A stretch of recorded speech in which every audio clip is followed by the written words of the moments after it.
हमारे जीवन में बुजुर्गों का एक महत्वपूर्ण स्थान है। उनका अनुभव हमारे लिए मार्गदर्शन का काम करता है और उनके सुझाव हमें एक सुखद और सफल जीवन दे सकते हैं। चलिए इसे एक कहानी के माध्यम से समझते हैं जिसका शीर्षक है अनुभव की राह। विवेक 8वीं कक्षा का विद्यार्थी था। अपनी गर्मी की छुट्टियां पहाड़ों में बिताकर अपनी मां के साथ बस से शहर लौट रहा था। मौसम सुहाना था और पहाड़ों का सुंदर दृश्य सफर को और भी आनंदमय बना रहा था। लेकिन पहाड़ों का मौसम कभी भी बदल सकता है। धीरे धीरे आसमान में काले बादल छाने लगे और हवा तेज होने लगी। कुछ ही मिनटों में तेज बारिश ने पूरा रास्ता मुश्किल बना दिया। बस के अंदर बैठे लोग अब चुपचाप बाहर की स्थिति देखने लगे। उनकी आंखों में एक भय सा था। विवेक पहली बार महसूस कर रहा था कि अनुभव मुश्किल समय में कितना महत्वपूर्ण हो सकता है।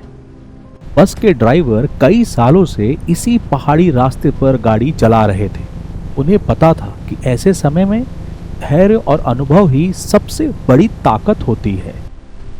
करीब आधे घंटे की सावधानी भरी ड्राइविंग के बाद बारिश धीरे धीरे कम होने लगी और थोड़ी ही देर में बस मैदान वाले सुरक्षित इलाके में पहुंच गई।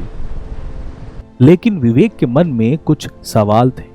वो ड्राइवर के पास गया और उनसे बातें करने लगा। अंकल, इतनी तेज बारिश में आपके मन में क्या चल रहा था?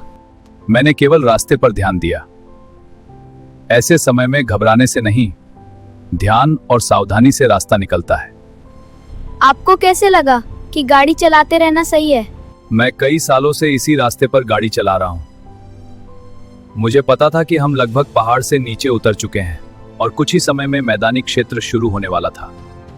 पहाड़ों में बारिश ज्यादा खतरनाक होती है, इसलिए मैंने सोचा कि मैदान तक पहुंचना ज्यादा सुरक्षित रहेगा। अगर आप बीच रास्ते रुक जाते तो क्या ज्यादा सुरक्षित नहीं होता? जरूरी नहीं बेटा, कभी कभी रुकना भी खतरे को बढ़ा देता है। इसलिए स्थिति को देखकर आगे बढ़ना बेहतर लगा। अगर आपका फैसला गलत हो जाता तो इतने लोगों की जान खतरे में पड़ सकती थी। बेटा, जिंदगी में कई बार ऐसे मौके आते हैं जब हमें फैसला लेना ही पड़ता है। अगर हम डर के कारण रुक जाएं तो हम आगे नहीं बढ़ पाएंगे। कभी कभी जिंदगी हमें ऐसे दोराहे पर लाकर खड़ा कर देती है कि हमारा अनुभव कम पड़ता है ये समझने के लिए कि कौन सा रास्ता सही है और कौन सा गलत। यहीं पर हमारे बुजुर्ग हमारा मार्गदर्शन करते हैं और हमें उचित रास्ता बताते हैं।